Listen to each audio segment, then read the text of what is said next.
સુરતમાં જમીન પર ગેરકાયદે કબજો કરવા મુદ્દે ઉડી લાકડીઓ 14ની ધરપકડ। સુરતમાં જમીન પર ગેરકાયદે કબજો કરવા મુદ્દે લાકડીઓ ઉડી હતી। બે જૂથ સામસામે આવી ગયા। સુરતના મગદલ્લાની રૂટની જમીન પર કેટલાક શખ્સો કબજો કરતા હોય તેવું જોવા મળ્યું। ધર્મ બિલ્ડર્સની જગ્યા પર તેજસ પટેલ દ્વારા કબજો કરવામાં આવ્યા હોવાનો પ્રયાસ હતો। કેટલાક લોકોએ આવી જમીન પર મૂકેલી કેબિનને ક્રેનથી ઉડાવી લીધી હતી। અન્ય જગ્યાએ કેબિન લઈ જતા ત્યારે જમીનના મૂળ માલિકના સિક્યુરિટી સ્ટાફે પોલીસને બોલાવી અને ધર્મ બિલ્ડર્સના મૂળ માલિકને બોલાવ્યા।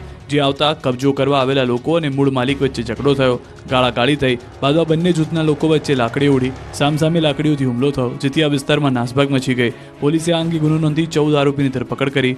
બાદમાં આરોપીઓનું પોલીસ દ્વારા રિકન્સ્ટ્રક્શન કરવામાં આવ્યું। ધર્મ બિલ્ડર્સની જગ્યામાં તેજસ પટેલ દ્વારા કબજો કરવાનો પ્રયાસનો આક્ષેપ છે, જ્યારે તેજસ પટેલ દ્વારા પણ જમીનમાં પોતાના બાપ દાદાનો હોવાનો દાવો છે।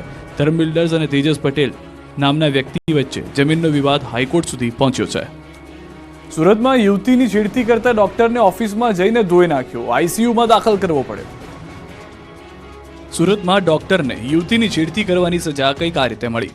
સુરતના કાપોદ્રા વિસ્તારમાં તબીબે યુવતીની છેડતી કરતા ડોક્ટરને ઓફિસમાં જ ધોઈ નાખ્યો, આઈસીયુમાં દાખલ કરવો પડ્યો। કતારગામ વિસ્તારમાં રહેતી 20 વર્ષીય યુવતી કાપોદ્રા વિસ્તારમાં આવેલા એક્સ-રે અને સોનોગ્રાફી રિસેપ્શનિસ્ટ તરીકે કામ કરે છે। આ યુવતીએ સરથાણા વિસ્તારમાં ફ્લોરલ વુમન હોસ્પિટલ ચલાવતા ગાયનેકોલોજીસ્ટ ડોક્ટર પ્રતીક માવાણી સામે છેડતીની ફરિયાદ નોંધાવી। ડોક્ટર દ્વારા હાથ પર કિસ કરીને છેડતી કરવામાં આવી હોવાનો આક્ષેપ કરવામાં આવ્યો। આ વાત યુવતીએ પોતાના પરિવારજનોને જણાવી। ત્યારબાદ યુવતીના પરિવારજનો ડોક્ટરની ઓફિસ ખાતે આવ્યા।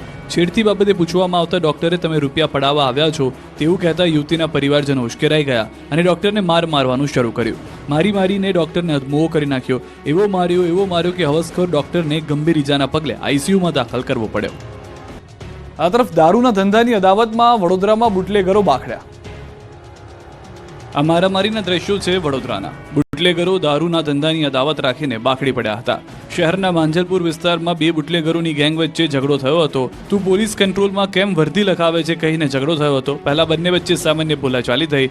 વાત વધુ બગડતા દારૂનો ધંધો કરતા બુટલેગરો મારામારી પર ઉતરી આવ્યા।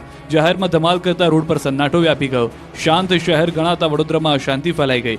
એક દુકાન પાસે પહેલા લાફાવાળી થઈ, વાળ પકડીને મારામારી કરી, એક યુવાનના કપડાં ફાડી નાખ્યા। બબાલ ઉગ્ર બનતા વધુ લોકો પણ કૂદ્યા, જેમણે આ ઝઘડામાંથી ઘી હોમ્યું અને પછી ઢીકા પાટુવાળી કરી હતી તો બે યુવતી પણ જંગમાં કૂદી હતી। વિડીયો વાયરલ થતા બે મહિલા સહિત 6 સામે ફરિયાદ નોંધાઈ છે। સામા પક્ષે પણ ઝઘડો કરી બદનામ કરવાની ધમકી આપ્યાની ફરિયાદ નોંધાઈ છે। પોલીસે બંને પક્ષે ગુનો દાખલ કરી વધુ તપાસ હાથ ધરી। તો